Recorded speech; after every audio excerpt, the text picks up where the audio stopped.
Michael Pillsbury served as an outside advisor to President Trump. He's urging the United States to stay aggressive.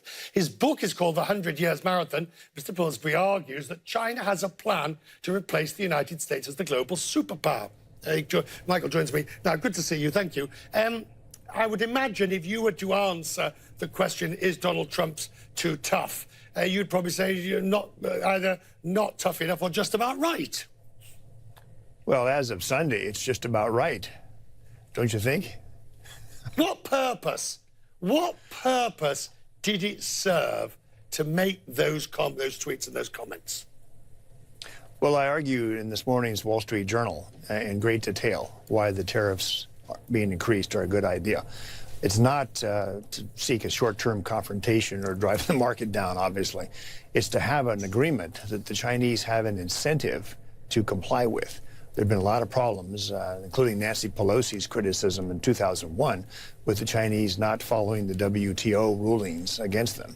So if they have the tariffs increased a bit now, and then they believe, which I think they do, that they can earn their way to lower tariffs by implementing faithfully the agreements that they've made, then this is a short-term tariff problem. It's not a permanent thing. The president has said several times he wants zero tariffs with China. That's the goal. But this ratcheting up, yes, comes about not because they've broken an agreement.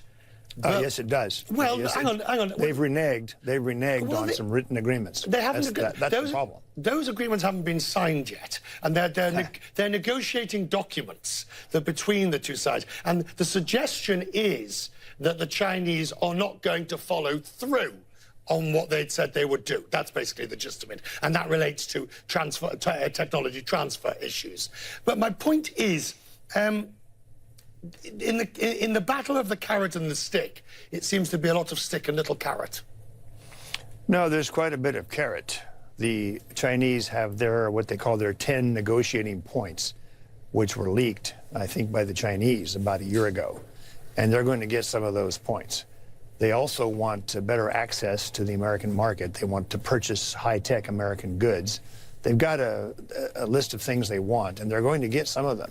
So the prospects for a good deal are still very good. I'm an optimist. I've been involved in some of the details of what's been happening. I think you mischaracterized the reason for the tariffs put on Sunday.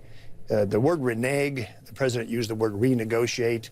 This was expanded on by a briefing yesterday, that they're taking back things that they agreed to. You're right, it was a verbal agreement. Liu He didn't sign anything, but there were texts, and they were worked on in great detail. When they began to take that back over the past week in a very aggressive manner, that's what triggered the president's response. I don't think he wanted to do this. I think it was caused by the Chinese negotiating in bad faith. Now, there's a reason for that. They've got hawks and doves, or hawks and reformers in Beijing.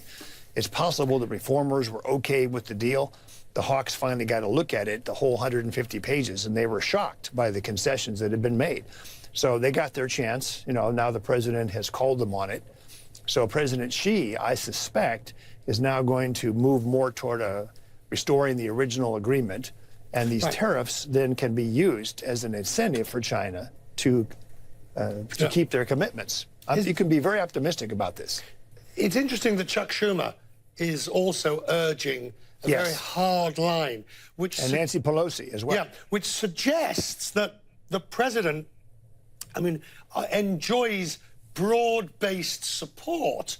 I mean, we can discuss, we can argue about the tactics of tariffs being raised and what it does to the market, but versus the strategy, which everybody seems to be on message with.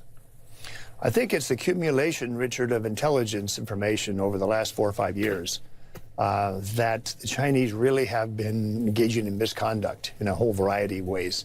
One of the most dramatic is the WTO ruling against them, that they weren't letting American credit cards be used in China. They said, okay, we agree. Then they didn't do it. They still haven't. Just 5 years has gone by. And in the meantime, their own credit card got boosted worldwide. So they now have the highest revenue of any credit card in the world. So that times 100 gives you some idea of what the Chinese have been up to. So it's got to stop. Right. do you believe that the tariffs, the greater tariffs, I guess the final issue is, don't take a bad deal. Don't be fobbed off with some mercantilistic, we'll buy $2 trillion worth of your stuff. If you don't fundamentally alter the balance, then it's worth having the tariffs with the attendant market disruption. Well, that's right. And the good news is Xi Jinping's speech last week at the Belt and Road Summit in Beijing. He endorsed a lot of this in principle.